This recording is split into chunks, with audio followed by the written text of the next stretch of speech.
गौ रक्षा के नाम पर जिस तरह का आतंकवाद और उत्पात मचाया हुआ है, और ये आग तो लगनी ही थी क्योंकि ये संघ परिवार इसमें बहुत दिन से मेहनत कर रहा है। खुलेआम गुंडे घूम रहे हैं, फेसबुक पे वीडियो डाल रहे हैं, यूट्यूब पे बाकायदा उनका महिमा मंडन हो रहा है। पुलिस प्रशासन सब गायब हो गया। वही आतंकवादी वीडियो डालकर ये बताएगा कि मैंने इसको मारा। तो कासिम तो अभी जिंदा है, वो उसके पेट में गोली लगी है, वो कह रहा है 12वीं क्लास का बच्चा कि मुझे इसने गोली मारी।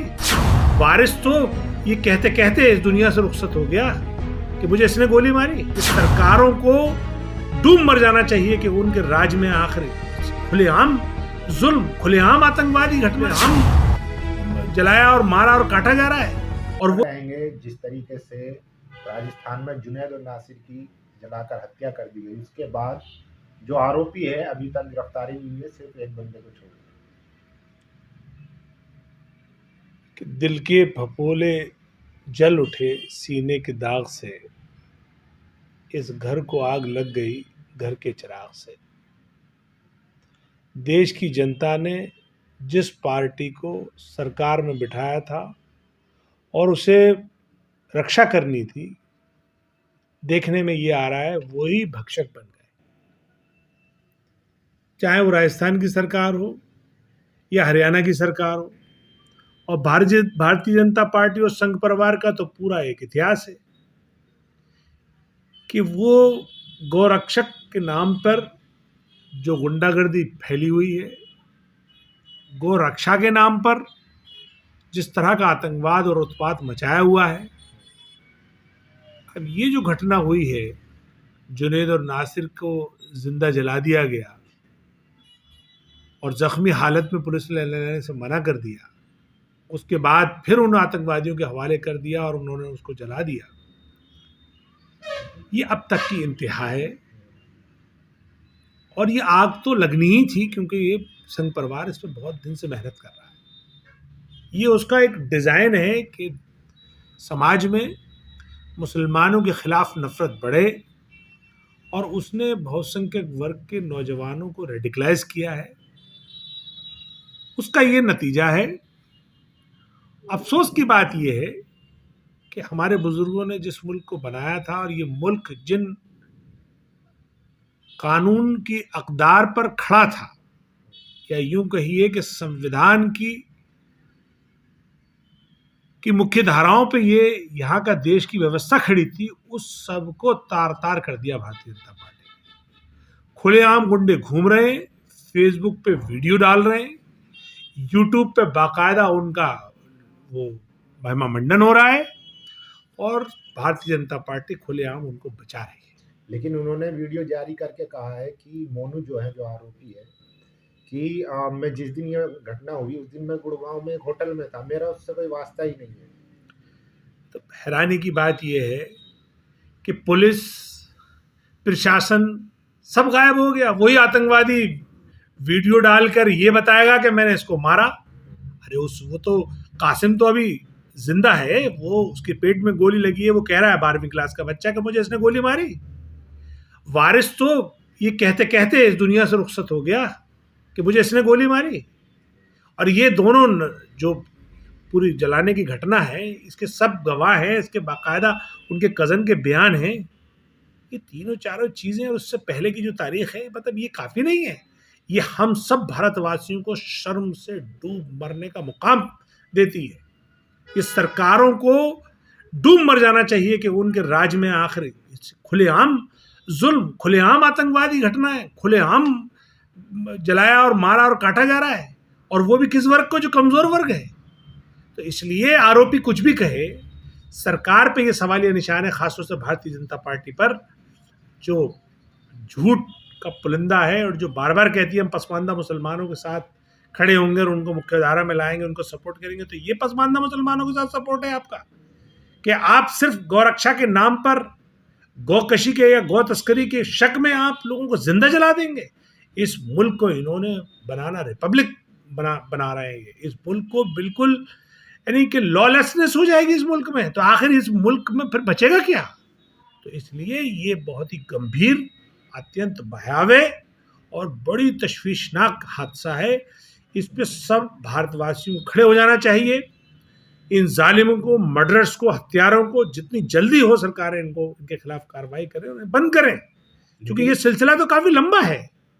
लेकिन प्रधानमंत्री ने लगातार कहा है, अभी जो पीछे मीटिंग हुई थी बीजेपी की, उसमें भी उन्होंने कहा कि मुसलमानों पर या इस तरीके की बयानबाजी से और हमलों से बचना चाहिए। उन्होंने बाकायदा फटकारा था अपने कार्यकर्ताओं को।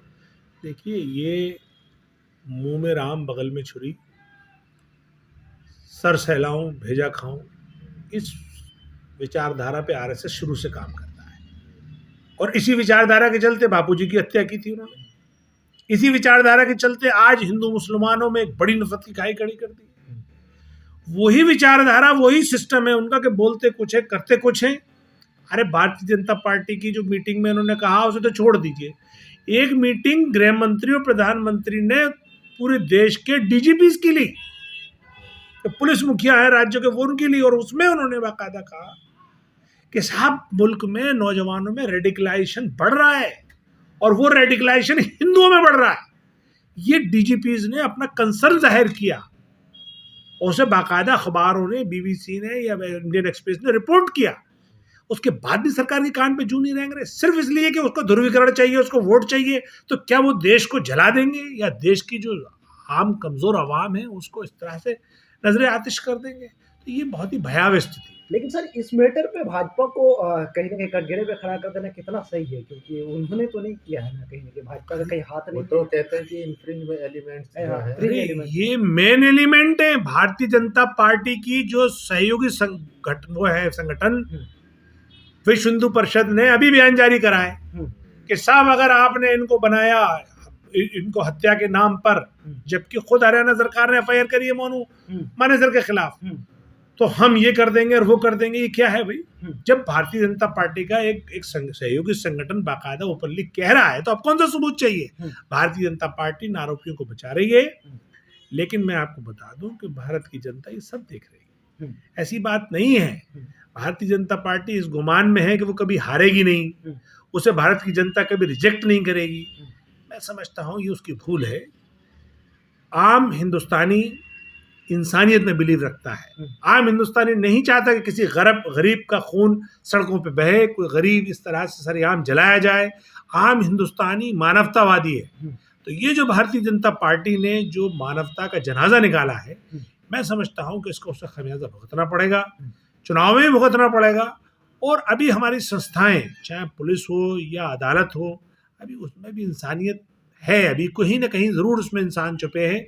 और आप देखना, इस सारे पापों का जो भुगतान है ना, वो बीजेपी को या संघ परिवार को पूरे को भुगतना पड़ेगा।